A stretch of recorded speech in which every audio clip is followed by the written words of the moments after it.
Assalamualaikum warahmatullahi wabarakatuh. Bismillahirrahmanirrahim. Qala musannif rahimahullah ta'ala bihi wa bi'ulumihi fid daraini amin ya rabbal alamin. Hadratal muhtaramun wa zumratal mu'minun rahimakumullah. Bapak Ibu para peserta salat maghrib dan ta'lim rutin Masjid Jami Al-Hidayah yang dirahmati Allah Subhanahu wa taala. Pada kesempatan malam hari ini, tadinya saya pengen ngomong masalah Sya'ban, tapi karena udah didahului sholat Jumat, ya udah dah ngomong Jumat kan, nggak apa-apa ya Pak ya. Jadi nanti kita ingin tahu sebenarnya syarat mendirikan Jumat itu bagi Masjid Al-Hidayah itu sudah boleh atau belum. Mohon maaf biar kata tadi Bapak udah bilang iya oke, tapi kalau menurut kajian ini enggak, jangan jadi. Boleh diterima ya Pak ya? Iyalah, ini kan syariat kan begitu ya. Jadi harus dipahami betul-betul bahwasanya kita beribadah itu landasannya apa? Landasannya dalil, bukan katanya. Kalau dalil katanya mah gampang. Lu kata siapa? Kata dia kata siapa? Kata si Ono. Si Ono kata siapa? Kata si Fulan. Terus saja katanya nggak kelar-kelar. Maka perlunya kita ngaji ini bisa bisa mendirikan Jumat atau tidak. Maka pada kesempatan malam hari ini saya akan berikan sedikit pandangan, wawasan terkait masalah Jumatan. Ibu-ibu juga nanti bisa berperan aktif Jumatan. Apa nanti kapan waktu kalau dimulai Jumatan? Pak, gimana kalau kita ngadain Jumat berkah?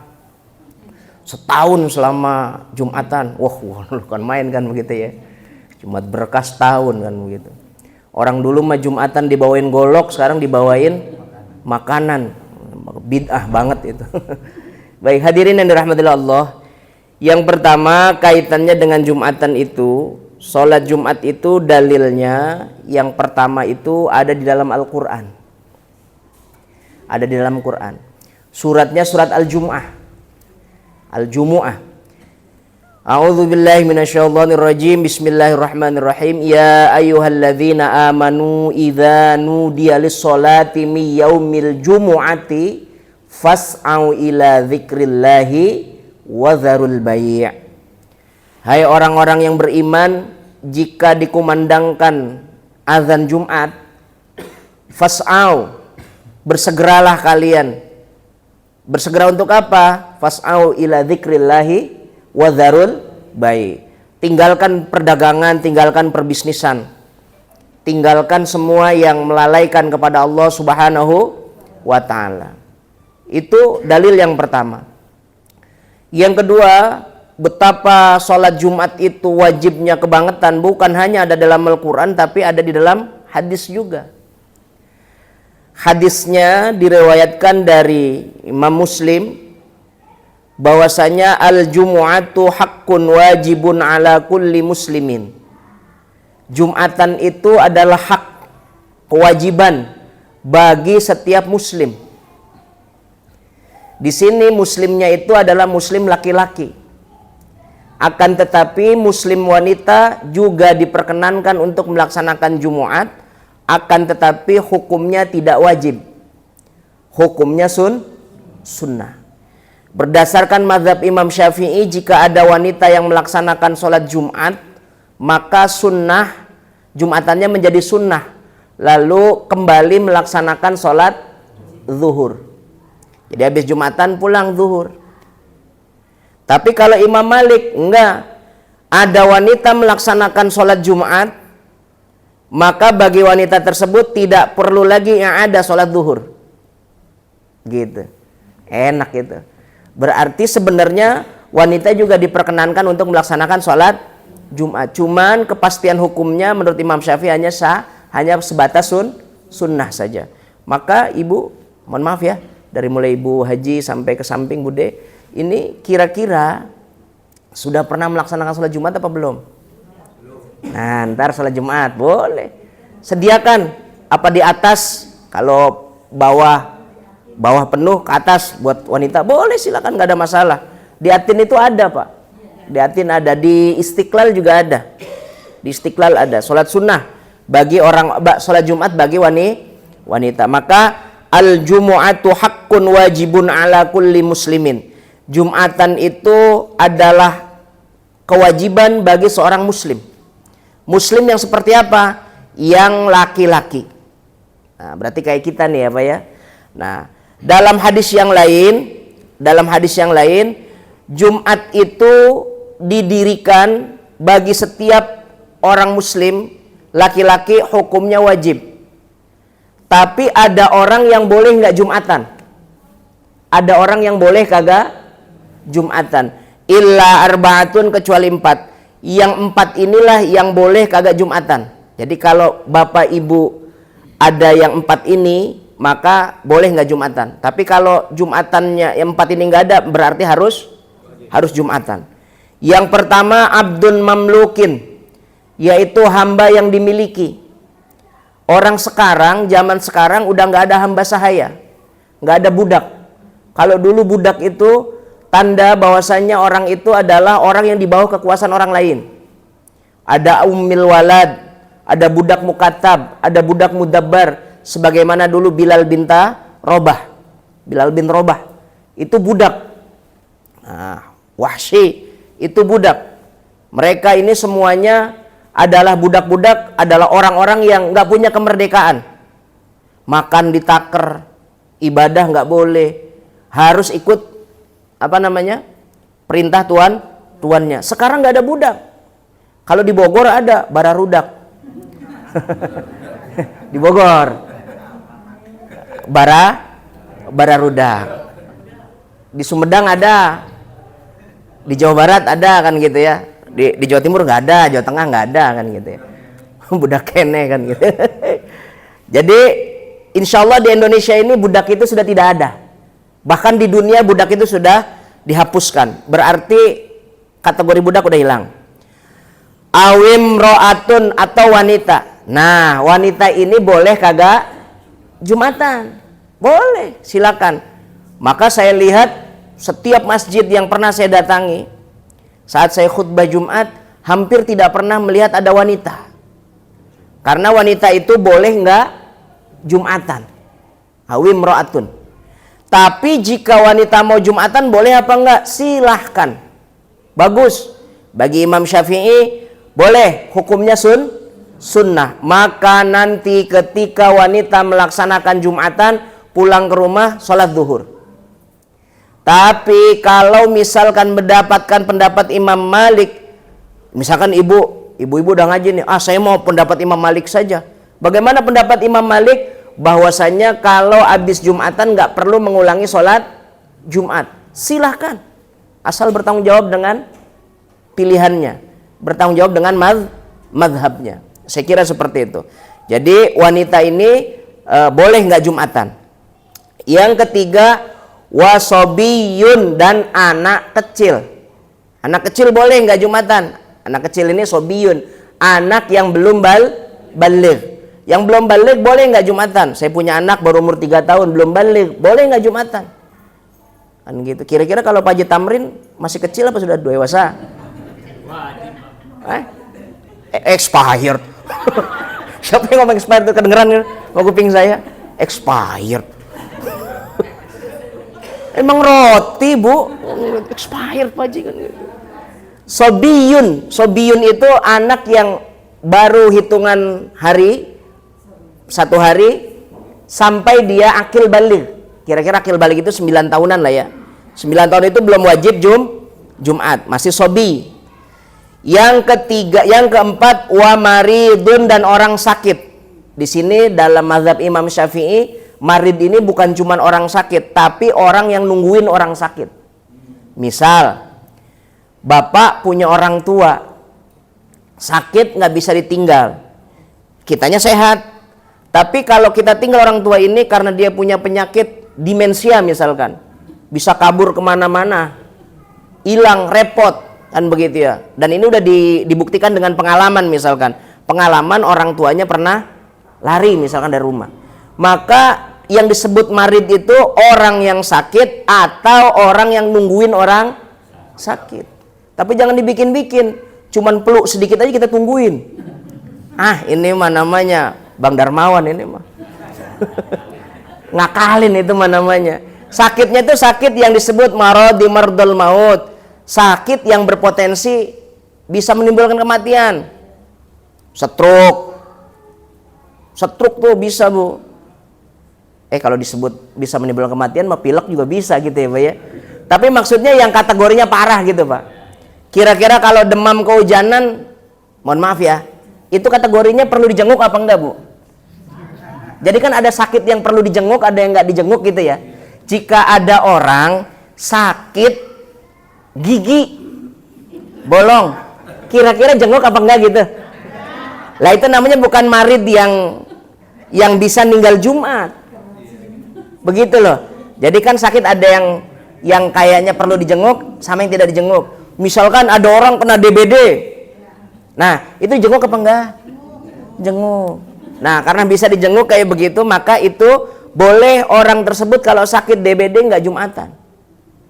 Sakit gigi nggak Jumatan, kan gitu. Lucu itu makan begitu, lucu kan begitu ya.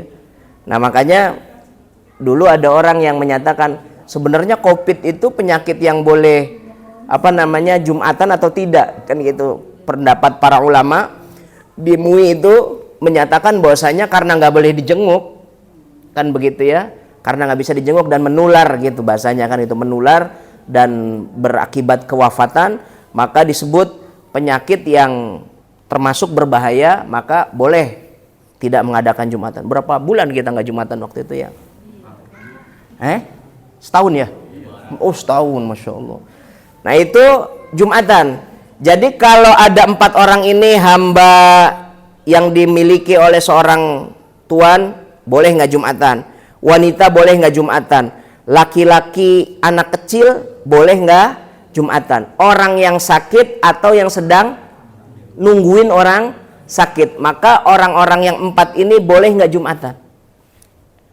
Mohon maaf ya, sekarang nih, hari ini dari mulai Pak Haji Tamrin muter seret sampai Ustaz Tajudin ke saya, 4 ini ada atau tidak? Nggak ada. Maka boleh syarat pertama sudah terpenuhi. Ya kalau mama nggak saya tanya, kan tadi awim rohatun. Yang dari sini nih Pak, Bu, dari Haji Tamrin seret muter tuh ke sini. Kalau ibu-ibu kan tadi ada pengecualian. Laki-laki yang dari Pak Haji Tamrin sampai saya laki-laki loh. Sampai ke saya ini, kira-kira masuk nggak kategori 4 tadi? Tidak masuk. Maka dalam posisi syarat pertama untuk mendirikan Jumat sudah ada. Sudah ada nih ya, walaupun yang satu katanya sudah expired. Saya kok jadi ketawa dia ngomong expired ini kan begitu. Pak Haji, legowo saja ya, memang sudah expired kan begitu. Satu ya, berarti ini syarat ini sudah mutlak nih. Secara personnya sudah diperkenankan. Artinya begini, nanti kalau misalkan ada orang yang konfirmasi menyatakan, Masjid Al-Hidayah nggak boleh Jumatan, kasih tahu lewat pengajian ini. Kalau misalkan Bapak nggak bisa mengasih tahu, nggak mampu gitu, dalam artian nggak mampu membawakan dalil, kadang-kadang pelatat-pelatat kan gitu, panggil Ustaz Suwandi, saya punya guru di Masjid Al-Hidayah gitu, iya suruh ngaji kan gitu ya, nanti saya yang jalan kan gitu. Cuman kalau saya yang jalan kudu diongkosin, ya minimal kopi kan gitu. Ya kan kalau ngadu diskusi harus ada kopi Pak, masa diskusi nggak ada kopi kan gitu, nggak enak. Ada kopi, ada pisang goreng, nah enak gitu ya. Satu, secara person sudah. Yang kedua, sholat Jumat ini mulai diwajibkannya kapan? Ini saya mau lihat sejarah awal. Sholat Jumat ini diwajibkan di kota Mekah pada malam Senin. Jadi Minggu malam Senin. Kalau ibu nggak percaya nanti cari almanaknya, kalendernya. Malam Senin berarti Minggu malam Senin, harinya hari Minggu, malam Senin tanggal 27 Rajab. Jadi 27 Rajabnya Nabi Muhammad SAW saat beliau menerima perintah sholat Isra wal Mi'raj itu adalah perintah juga terhadap sholat Jumat. Jadi sholat wajib dengan sholat Jumat itu satu paket. Terjadinya tanggal 27 Rajab malam Senin. Kenapa disebut malam Senin, Bapak? Karena berangkatnya Nabi Muhammad SAW itu sepertiga malam. Di sepertiga malam.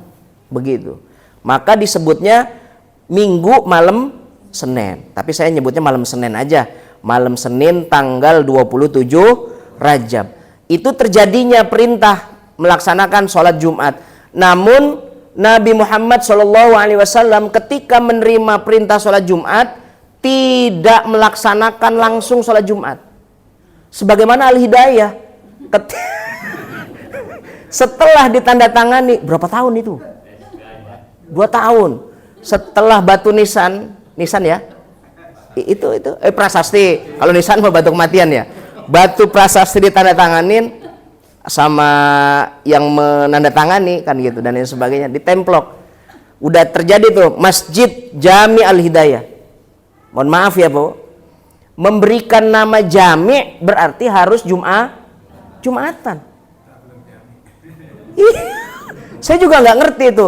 Ada nisan Masjid Jami Al-Hidayah tapi nggak Jumatan. Satu-satunya di dunia. Ada jaminnya nggak? Oh bagus kalau nggak ada jaminnya. Aman. Oh aman. Jadi kalau ada masjid jami harus Jumatan. Sebagaimana Rasulullah SAW saat perintah 27 Rajab sholat dia terima, Rasulullah SAW belum melaksanakan Jumatan. Kenapa? Karena Rasulullah SAW masih dakwahnya di kota Mekah. Saat itu lagi di embargo. Saat itu lagi diintimidasi. Rasulullah lagi sholat, Bu. Lagi sholat di depan Ka'bah. Pamannya Abu Lahab ngelihat, ih Muhammad, lalu ngambil babat unta yang ada isinya, yang ada kotorannya, langsung ditaruh di atas kepalanya Rasulullah. Lagi sujud, babat unta yang berat kayak gitu ditaruhin ke kepalanya Rasulullah SAW. Sampai nggak bisa bangun Rasulullah. Ntar kapan waktu saya ceritain ini, panjang. Diangkat nggak bisa, akhirnya ada yang ngangkat, namanya pamannya lagi, namanya Hamzah bin Abdul Muthalib itu ngangkat babat unta. Bayangkan, gimana mau sholat Jumat? Wong sholat fardu saja masih diintimidasi. Kalau ibu sekarang bapak kalau masuk masjid enteng apa enggak? Gampang. Masuk ke masjid itu mudah sekali. Nggak dilarang. Masya Allah. Dulu masuk masjid susahnya luar biasa. Maka Rasulullah SAW saat menerima perintah sholat Jumat, Rasulullah nggak Jumatan dulu. Tidak Jumatan dulu. Nah, terjadi Jumatan pertama itu justru di kota Madinah. Para orang-orang Madinah ketika baiat kepada Rasulullah SAW. Jadi orang Madinah itu baiat kepada Rasulullah itu mudah, Pak. Ketika ada orang, pemimpinnya namanya As'ad bin Duror, datang kepada Rasulullah SAW, ya Rasulullah, kami akan masuk Islam orang kota Madinah. Kalau dari ayat Al-Quran, bahasanya, dari kemujizatanmu, memberitahu kami kapan kami bebas dari bangsa Romawi. Jadi ada, Pak, ini orang kalau menurut kita ngetes Rasulullah. Jadi bahwasanya di dalam kitab Yahudi dan Nasrani, orang Madinah itu dijajah sama namanya Romawi. Romawi itu bangsa Goliat. Ibu bapak kalau mau nonton Romawi itu mudah. Mau yang susah apa mau yang mudah gitu. Bukan Netflix. Kalau mau yang gampang bisa dipahami sambil ketawa tapi mikir, itu ada film namanya Obelix dan Asterix. Yang satu kurus, yang satu gemuk. Obelix dan Asterix. Itu kelihatannya film remeh, Bu. Tapi ternyata sejarah Romawi. Saya nonton berulang kali, baru ketemu, baru ngerti. Kan begitu. Kalau nonton sekali ya cuman hai. Obelix dan Asterix. Kalau ibu, bapak mau nonton yang agak beratan sedikit, nontonnya Spartacus. Judulnya tuh. Melongo aja, giliran seluruh film aja. Udah pernah nonton belum? Nontonnya Rhoma Irama terus. Dangdutan terus. KDI ya, Siti KDI.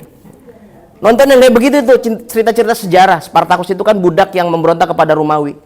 Romawi itu dari peta internasional baru hilang itu baru 500 tahunan. Itu imperium terbesar. Sebelum adanya Kubilai Khan, Mongolia itu, Romawi. Datang orang Madinah kepada Nabi Muhammad, kami diajarkan sama kitab kami, kapan kami terbebas dari Romawi? Nabi Muhammad dengan gampang membicarakan itu pakai Al-Quran. Ghulibatir Rum. Turun surat Ar-Rum. Kata Rasulullah SAW, Romawi bakal kalah. Kapan? Sebentar lagi.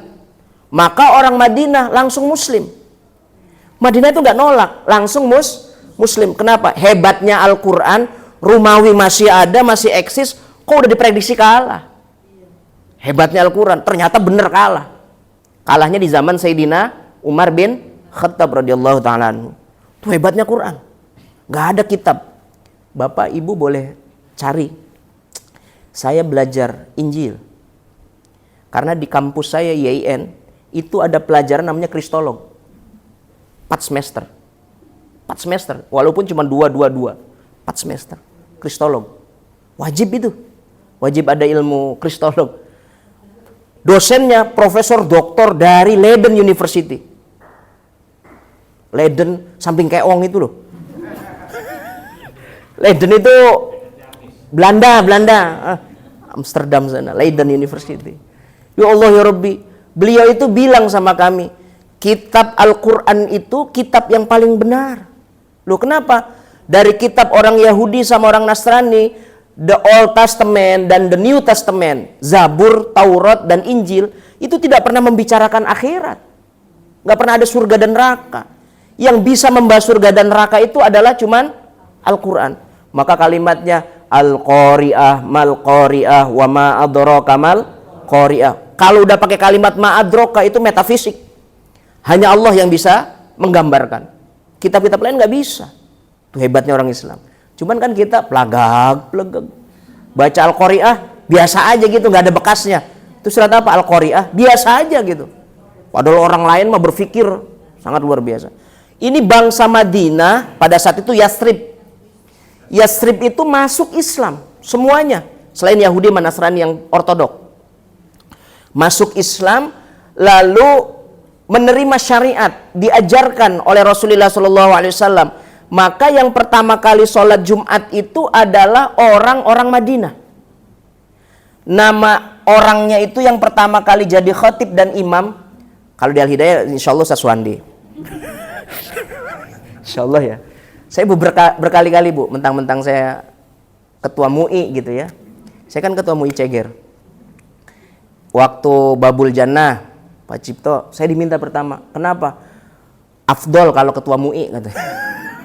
Artinya apa? Kalau ada kesalahan berarti saya disalahin tuh kan begitu. Terus Miftahul Jannah. Miftahul Jannah itu depan masjidnya, depan rumahnya Pak Haji Khaliluddin. Almarhum Haji Khaliluddin ada masjid namanya Miftahul Jannah. Itu juga apa namanya? Jumatan pertama saya. Andi Galib. Itu pertama saya. Masya Allah kan gitu ya. Di depan Al-Famidi tahu? Ustaz Abdul Aziz, namanya Al-Mubarakah. Itu Suwandi yang pertama kali khutbah. Pertama kali, sebelum dia masih jadi musola. Nggak tahu, saya nggak ngerti kenapa minta saya. Ini juga nih jadi beban ini buat saya. Ntar saya kalau misalkan Jumatan ini nggak sah, berarti saya seumur hidup yang salah, yang dosa. Jadi ada orang sahabat Rasulullah SAW yang sudah Islam namanya As'ad bin Duror. As'ad bin Duror. As'ad bin Duror ini setelah mendapatkan Islam dari Rasulullah, diajarkan oleh Rasulullah SAW, lalu mengadakan dan mendirikan Jumat.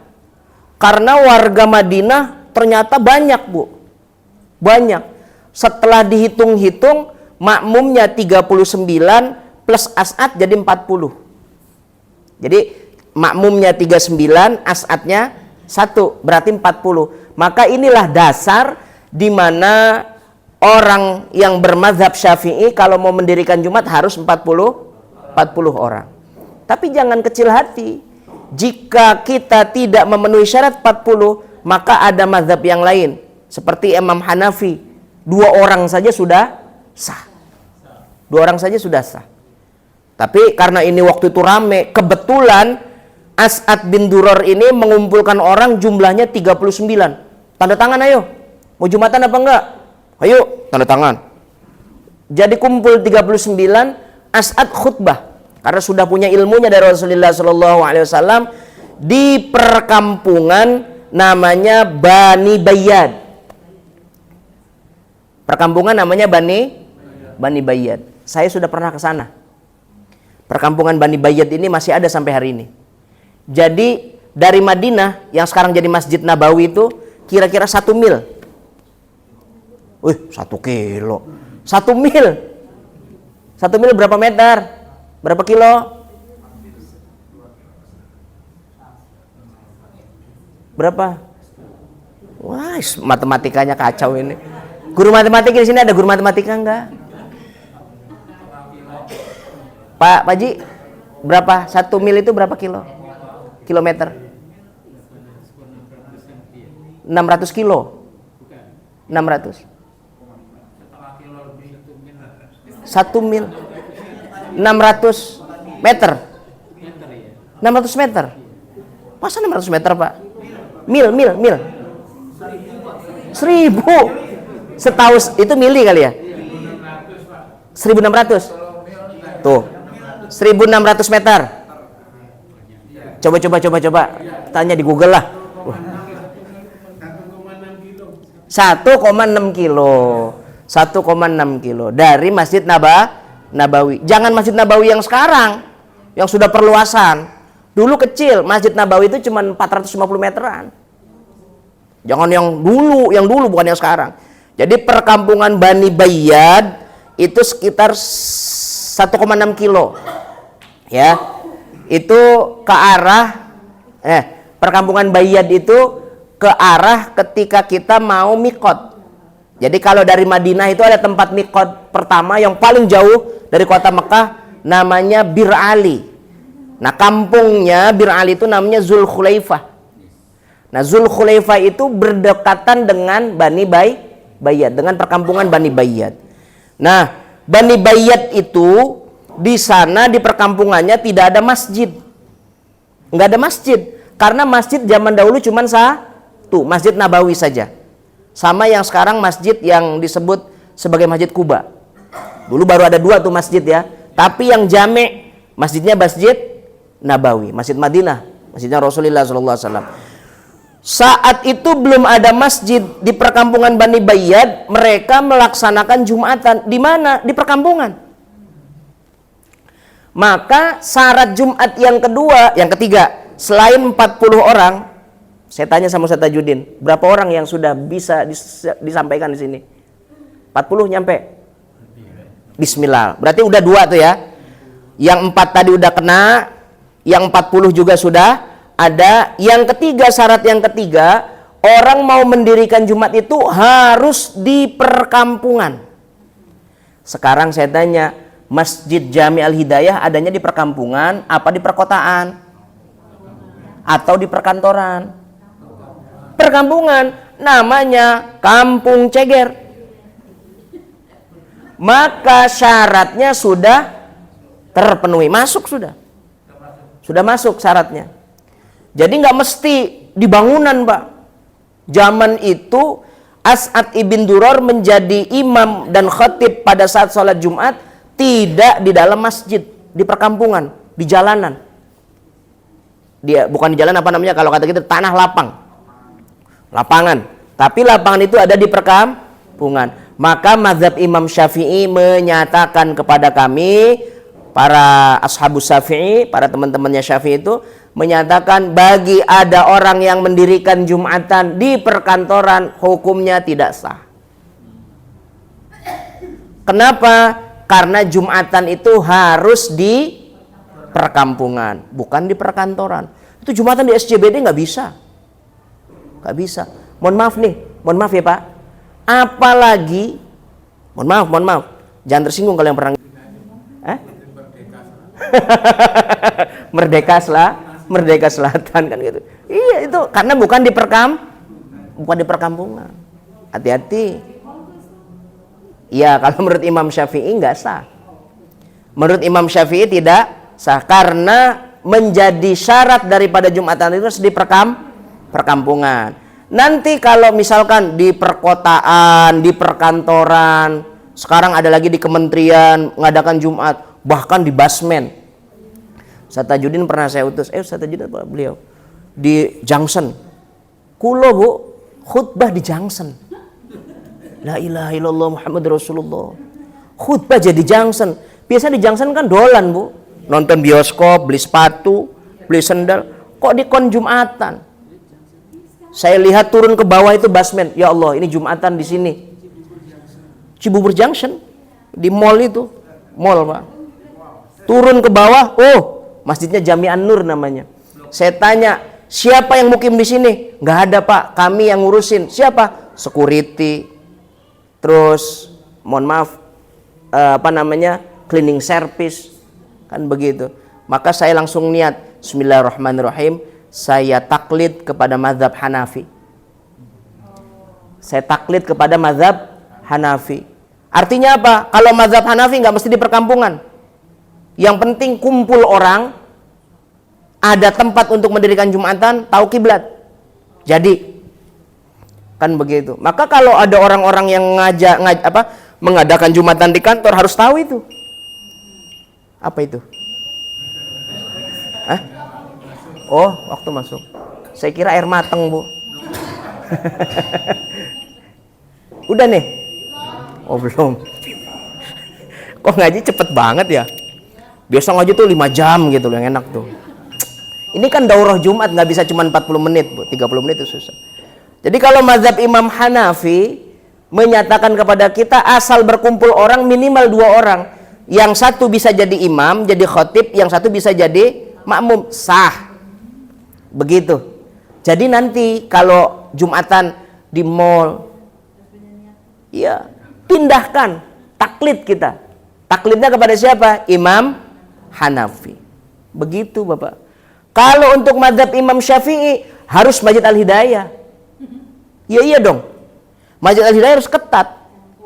Satu, Masjid Al-Hidayah ini ada di perkampungan. Orangnya harus 40 orang. Yang ketiga, mengecualikan 4. Hamba sahaya, wanita, anak kecil, dan orang sakit. Orang-orang yang sehat semua yang datang.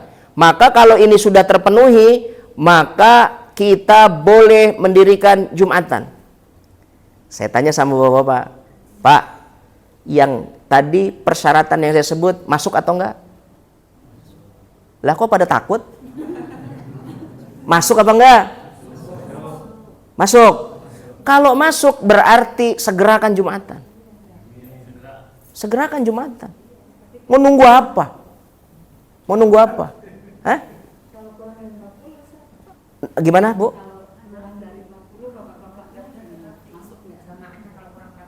Ustaz Tajudin udah ngasih tahu saya tadi.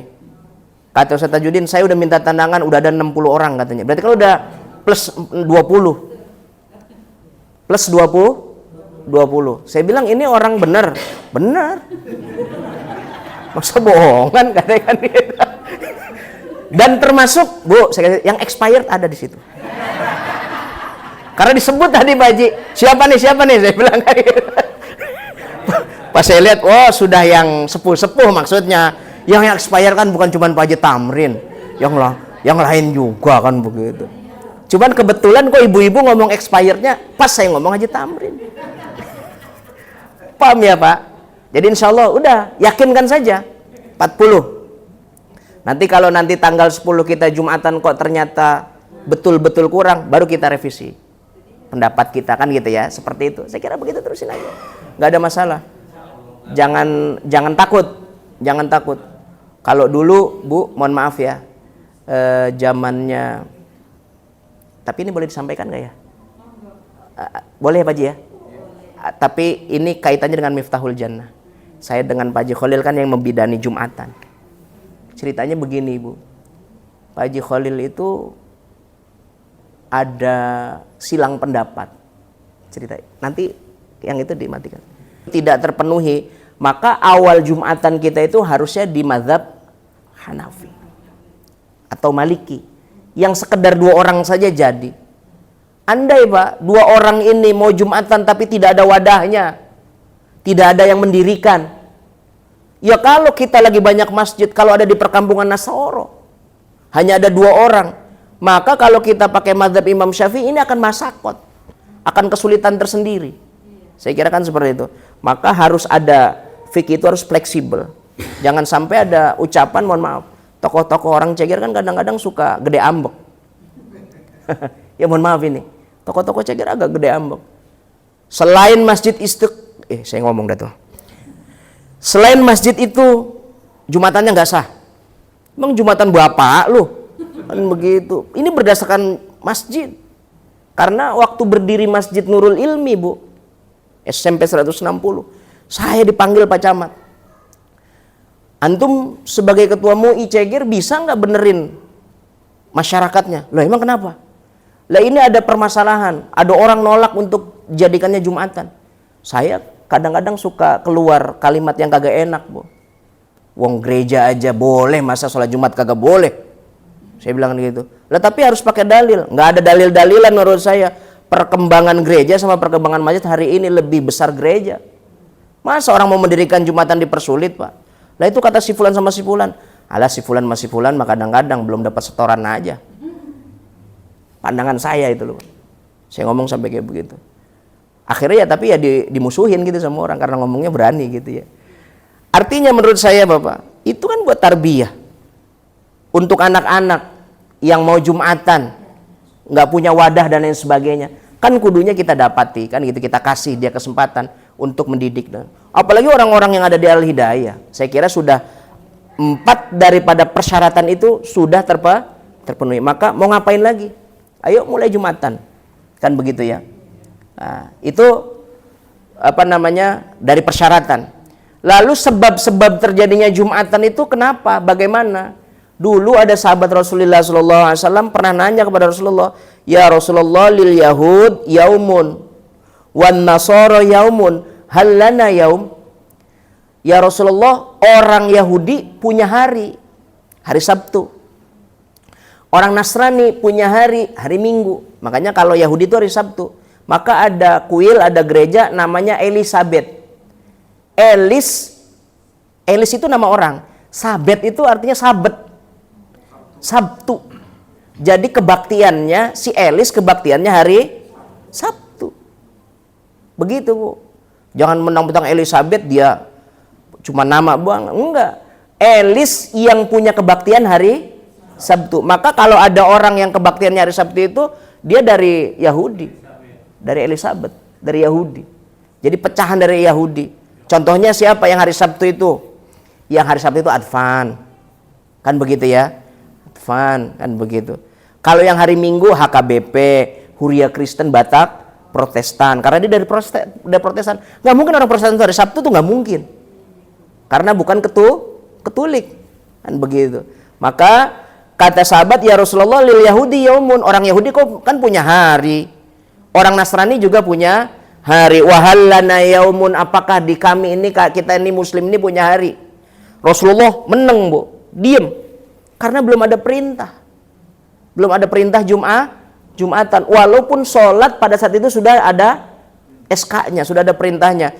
Maka turunlah ayat, ya ayyuhalladzina amanu idza nudiya lis-sholati mi yaumil jumu'ati fas'au ila dzikrillahi wa dzarul bai'. Surat Al-Jumu'ah. Ketika turun hari itu, maka hari Jumat dikukuhkan oleh Rasulullah SAW sebagai hari umat Muslim. Maka hari raya itu 3. Idul Fitri, Idul Nahri, wa Yaumul Jumu'ah. Idul Fitri, Idul Adha, dan hari Jumat. Hari Jumat itu hari raya. Maka selayaknya hari raya, Bu, Pak, kalau hari raya itu hari makan-makan, maka makruh puasa. Orang yang nggak punya kebiasaan puasa hari Jumat, kok ujuk-ujuk puasa, makruh. Harus diawali dengan hari Kamis. Atau kalau Jumatnya puasa, Sabtunya harus puasa. Karena makruh, hari raya. Sebagaimana Idul Fitri sama Idul Adha haram melakukan puasa, hari Jumat juga melakukan puasa itu makruh. Maka saya hari Jumat nggak pernah puasa. Wong Senin sama Kamis saja nggak puasa saya mah. Saya nggak tahu kalau ibu-ibu mau, saya sih kagak tahu kan gitu. Saya nih kan gitu ya. Paham kagak? Iya kan kayak gitu. Jadi paham nih, harus paham. Maka dalam posisi ini kata Rasulullah turun surat Al-Jumu'ah bahwasanya Jumatan itu adalah hari raya. Maka selayaknya hari raya pakai pakaian yang paling terbaik. Jas, gomis, sarung HBS, BHS. Jangan wadimor aja wadimor. Kokonya yang bagus, Almia pakai. Yang bersih, yang putih, yang rapi. Jangan sarung udah kena getah jamblang masih aja dipakai. Gitu. Yang bagus. Bajunya Almia, Alisan, begitu yang pakai yang bagus. Jangan yang jelek-jelek. Ya? Paham ya Bu ya? Oke, kok amu 80.000. Hari raya kok. Ini kan lagi hari raya, Jumatan, maka pakai yang terbaik. Saya kalau Jumatan pakai baju yang bagus, Bu. Pakai baju yang bagus. Nah, seperti itu. Nah, oleh karenanya jika syarat ini terpenuhi, maka boleh Jumatan. Ya. Saya meyakini kepada bapak-bapak hadirin yang dirahmati Allah di Masjid Jamil Hidayah ini potensial. Secara tempat sudah oke. Ini kalau 100 orang mah lebih kayaknya. 500 lah atas bawah. Atas bawah sampai ke jalanan. Ya, sampai ke jalanan. Bisa lebih. Ya kan begitu. Kalau secara tempat fisik sudah. Coba lihat Bu, Babul Jannah. Itu kan kecil. At-Tarbiyah saking kecilnya sampai gunungnya nyampe naik ke atas. Kan begitu. Kita ini masih bagus. Artinya segala persyaratan yang ditentukan oleh para fuqaha, oleh ahli fikih itu sudah diperkenankan. Silakan dipakai. Silakan digunakan. Bahkan kalau ini dibagikan Jumatan, mohon maaf ya, sebagaimana orang-orang yang sudah mulai merapuh seperti Pak Haji Tamrin, jalan sudah lumayan kan gitu, harus hati-hati kan gitu. Nyebrang pula kan begitu ya. Kan lebih enak ke sini Pak, tanpa nyebrang. Pak Haji misalkan harus ngongkos kemana gitu, naik Grab, Gojek atau bensin, kan lebih enak ke sini. Saya kira begitu. Artinya ini ini satu di antara jariahnya Ketua Dewan Kemakmuran Masjid yang menggagas dan juga para pewakaf daripada tanah dan bangunan ini. Manfaatkan. Lagi-lagi saya sampaikan bahwasanya bahkan di dalam sholat Jumat itu ini masjid saya dengar sudah melaksanakan Id. Ya, sudah ya. Sudah melaksanakan Id. Apa yang kurang? Id saja sudah bisa, sudah penuh ke jalan-jalan kan begitu ya. Iya sampai penuh kan begitu ya. Maka saya kira Jumatan pun pasti bisa. Kalau urusan donatur mah nggak usah dipikirin. Jalan ada pasti. Nggak mungkin nggak ada kan begitu ya. Saya punya keyakinan kayak gitu. Ilok udah khotbah pertama kagak diongkosin. Ilok kan gitu. Ini mah ilok kan gitu, bahasa ilok kan gitu. Ini mah bahasa saya kan gitu. Tapi insya Allah kalau saya begitu, nggak usah takut. Kan begitu, rata-rata kan pejuang kita itu ya. Gampang lah insya Allah kita bisa benarkan di masjid. Insya Allah, saya kira begitu. Ini sebagai penguat saja. Jika ada yang ingin ditanyakan, boleh 1-2 pertanyaan saya silakan. Ayo silakan. Di seberang dan di Masjid Jasa Marga itu azannya sekali. Di kita azan Zaman Rasulullah. Dan Sayyidina Abu Bakar Siddiq. Lalu pas Sayyidina Umar, mohon maaf. Di masa Sayyidina Umar itu banyak revisi syariat. Termasuk mohon maaf, dulu kalau orang mencuri dipotong tangan. Di zaman Rasulullah sama Abu Bakar. Pas masuk zaman Sayyidina Umar, itu dipenjara. Orang itu pada kaget. Umar, ente Rasulullah aja motong tangan kok ente bikin penjara. Kalau ini salah, nanti saya yang tanggung. Begitu kata Sayyidina Umar. Saya jelasin. Kenapa kok Sayyidina Umar itu berani memberikan modifikasi ibadah? Termasuk masalah azan. Azan pertama orang-orang itu belum pada datang, Pak. Azan pertama belum pada datang. Maka masa Sayyidina Umar 2 kali azannya. Yang pertama namanya azan tanbih. Azan peringatan. Ya, azan peringatan. Azan peringatan itu adanya sekitar setengah 12 sebelum masuk waktu zuhur. Nah, azan yang kedua azan masuk waktu. Kalau di Indonesia kan azan 2 kali, tapi dua-duanya masuk waktu. Tapi nggak apa-apa. Dua-duanya pas masuk tut baru azan. Allahu Akbar. Begitu. Setelah itu baru azan lagi untuk yang kedua kalinya. Tapi udah masuk waktu, udah sholat dan lain sebagainya. Nah, ini kenapa harus dipakai alaikum bisunnati wa sunnata khulafair rasyidin. Kata Rasulullah, peganglah sunnahku, hadisku. Dan juga sunnah khulafaur rasyidin. Siapa? Abu Bakar, Umar, Utsman, Ali. Kalau 4 orang ini menyatakan sesuatu, maka harus diikuti. Kan begitu. Walaupun ada perintah dari Rasulullah Shallallahu Alaihi Wasallam. Ini menunjukkan bahwasanya khulafaur rasyidin juga bisa memberikan asar, bisa memberikan dampak. Bahkan pada Sayyidina Utsman, azan nggak 2 kali, Pak, 3 kali. 3 kali. Jauh sebelum masuk waktu, jam 9 itu udah azan. Pas dilihat, oh azan, bagi pedagang itu sudah mulai siap-siap jam 9. Baru nanti setengah 12 dan jam 12. Nah, kembali lagi kepada kedua itu ketika Muawiyah bin Abi Sufyan. Maka kalau menurut saya jangan mukhalifatul lil adah. Jangan bertentangan dengan adat. Adatnya orang Ceger itu azannya 2 aja. Jangan 1. Nanti dianggapnya kita nyeleneh. Begitu. Padahal benar, sama-sama benar kan gitu. Cuman jangan saling menyalahkan. Yang azan 1 benar, azan 2 juga 2 kali juga benar. Nanti tinggal pasangin dalilnya yang mana. Nah, kalau Masjid Al-Hidayah, kalau memang ada Jumatan, nanti akan digagas ada Jumatan, maka saya mohon azannya 2 kali. Begitu ya, saya kira begitu. Cukup? Cukup, baik. Karena ini akan ada tahlilan. Kan gitu. Nggak apa-apa, datang belakangan aja, yang penting berkat kan dapat. Kalau saya begitu tekniknya. Kalau saya, nggak tahu kalau Pak Haji Lukman, kalau Pak Haji Pak Haji Sri rajin beliau itu. Baik, saya kira ini ya. Hadanallah wa yakum ajma'in. Wallahul muwaffiq ila aqwamit thoriq. Assalamualaikum warahmatullahi wabarakatuh.